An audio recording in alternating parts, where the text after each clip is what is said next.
Bonjour à tous, aujourd'hui c'est journée choucroute, donc on a besoin évidemment de nos choux, là on a des choux hollandaises de jardin, d'une toupine et d'un pilon. Il nous faudra aussi du gros sel, maintenant c'est lavage, découpage et on se retrouve après.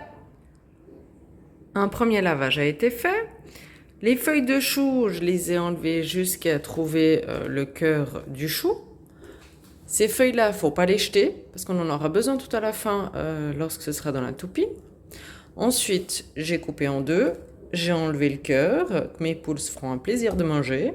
Ensuite, j'ai recoupé en deux, j'ai passé dans ma machine et voilà les choux tout fins.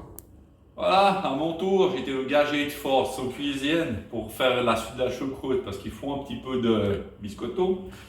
Donc, on a notre toupine en graines. On a nos graines de poivre. J'aime bien mettre quelques graines de poivre. On a nos baies de genièvre également que j'aime bien mettre. Et puis, du sel. Le sel, c'est environ 3% par kilo. Il y en a qui mettent aussi des feuilles de laurier. Moi, j'aime pas trop. Après, c'est à vous d'épicer à votre convenance. L'opération est assez simple. On prend un peu des choux qu'on met au fond de notre toupine. Une petite couche. Et ensuite, à l'aide d'un pilon, qui est là, on va broyer, enfin écraser plutôt, jusqu'à ce qu'il y ait du jus qui sorte. Puis l'objectif, c'est que le jus, il recouvre vos choux. Donc c'est un peu une opération qui nécessite un peu de patience. Beaucoup d'huile de coude. Voilà. Puis à mesure que vous faites ça, je sais pas, vous faites une couche de peut-être quelques centimètres, vous mettez un peu de sel, vous mettez quelques baies de genièvre, vous pouvez mettre quelques baies de poivre, et ensuite vous mettez du chou, et ainsi de suite, jusqu'en haut de la toupine. Donc ça prend du temps comme vous imaginez. Voilà un petit aperçu, on voit le jus qui remonte gentiment. Pour vous montrer un peu la quantité de chou qu'il faut, regardez un des bols à quoi il en est.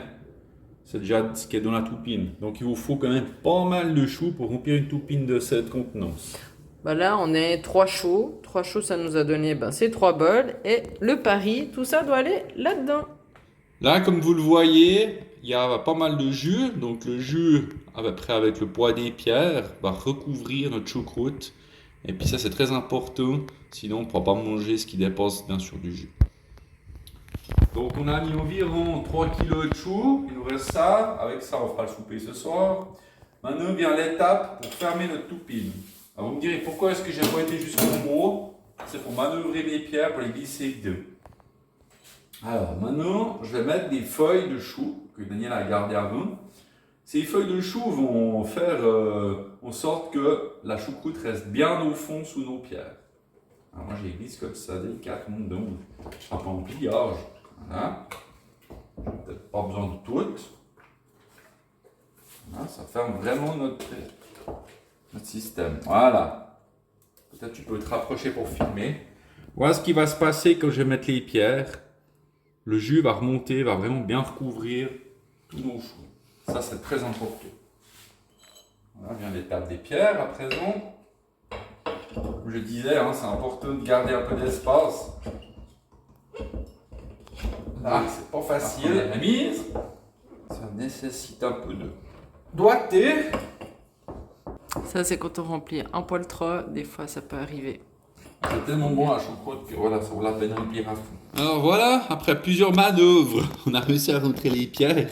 Et comme vous voyez, le jus recouvre bien. Maintenant, le couvercle.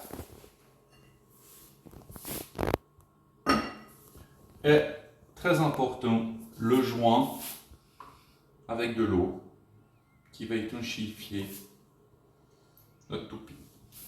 Et de là, la co-fermentation va commencer. Donc l'objectif du joint en eau, c'est de pouvoir laisser sortir ce qui se passe à l'intérieur, les gaz qui se passent à l'intérieur de notre toupine, mais que l'air ne puisse pas rentrer à l'intérieur.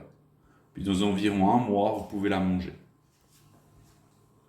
C'est tout pour aujourd'hui. À plus!